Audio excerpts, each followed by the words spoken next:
Assalamualaikum warahmatullahi wabarakatuh dan salam sejahtera saya ucapkan kepada semua.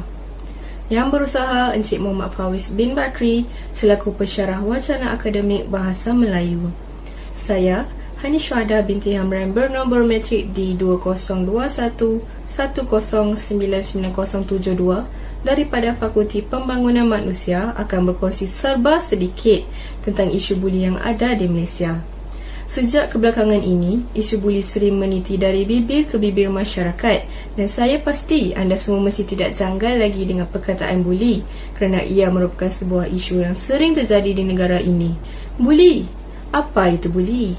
Menurut Kamus Dewan Etika 4, buli merupakan perbuatan mendera dan mempermainkan seseorang supaya mereka dapat menyesuaikan diri dengan suasana yang baru. Buli juga boleh didefinisikan sebagai mempermain-mainkan orang, biasanya orang yang lemah dengan tujuan untuk menggertak, mencederakan dan menakutkan seseorang. Buli merupakan sebuah isu yang telah berlaku sejak dahulu lagi sehinggalah kini. Tingkah laku negatif membuli ini akan menimbulkan rasa tidak senang kepada mangsa buli kerana mereka akan sering diganggu dan disakiti dengan berterusan dan berulang-ulang. Buli bukan sahaja berlaku dalam kalangan pelajar di sekolah, malahan ia turut berlaku di tempat kerja. Ini dapat menunjukkan bahawa betapa seriusnya isu buli yang ada di negara ini. Isu pelakuan buli dan kekerasan di tempat kerja, terutamanya di dalam sektor perkhidmatan awam ini amat membimbangkan. Ini adalah kerana kebanyakan isu pelakuan buli di tempat kerja ini berlaku disebabkan oleh perbezaan jantina dan kaum, jawatan, tahap umur dan juga pengalaman bekerja. Kesemua ini dapat dibuktikan lagi dengan berlakunya isu buli terhadap doktor pelatih di dua buah hospital di Negeri Sembilan baru-baru ini. Jabatan Kesihatan Negeri Sembilan akan memanggil dua doktor pakar yang didakwa terlibat dengan kejadian buli membabitkan doktor pelatih di dua hospital di negeri berkenaan. Exco Kerajaan Negeri Sembilan, SB Rapan berkata, ia susulan dua laporan berhubung kes berkenaan diterima pihaknya pada bulan Mac dan April yang lalu. Beliau ketika dihubungi Ashraf Awani turut memaklumkan kejadian itu turut menyebabkan salah seorang doktor pelatih wanita yang didakwa menjadi mangsa buli di sebuah hospital di negeri itu mengambil keputusan tidak meneruskan perkhidmatan.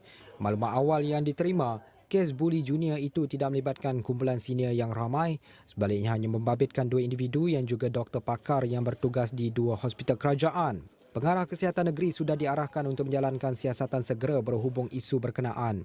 Virapa menegaskan Jabatan Kesihatan Negeri juga akan mengenal pasti mana-mana individu terlibat selain menyiasat tahap keseriusan membabitkan doktor pelatih di semua hospital di negeri itu.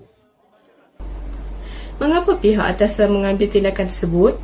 Ini adalah kerana implikasi daripada pelakuan buli ini akan memberikan kesan yang mendalam kepada seseorang individu atau organisasi jika tidak dibendung dari awal.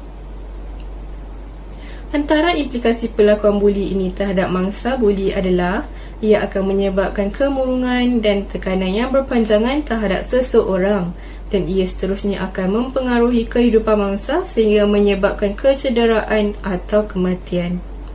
Seterusnya, apabila mangsa dibuli di tempat kerja, tahap kepuasan kerja, tahap produktiviti kerja dan juga komitmen terhadap kerja juga akan berkurangan.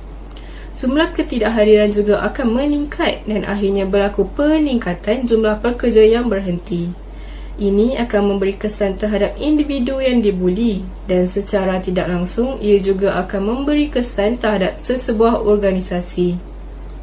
Ini adalah kerana mangsa buli akan sentiasa menjalani kehidupan seharian mereka dengan perasaan takut, bimbang, tertekan kerana mereka risau akan pembuli yang sering memerhatikan mereka dan akhirnya mengakibatkan implikasi-implikasi berikut berlaku di dalam kehidupan mereka. Akhir kata, isu buli dalam kalangan masyarakat di negara ini merupakan isu yang penting dan perlu ditangani serta dibendung dengan segera. Ini adalah kerana setiap manusia mempunyai hak untuk hidup dalam keadaan yang selamat dan harmoni. Oleh itu, bukan sahaja pihak berkuasa yang berkepentingan yang perlu menangani isu buli ini secara bijaksana dan adil, akan tetapi masyarakat di negara ini juga haruslah berganding bahu dan berusaha untuk membendung isu ini, kerana usaha yang dilakukan perlulah dilakukan dengan sehabis baik, dengan penuh kesungguhan sehingga mencapai matlamat dan bukan setakat melepas batu di tangga. Ini adalah supaya isu buli ini dapat dibendung dan dihapuskan daripada bumi yang bertuah ini dengan segera. Sekian, terima kasih.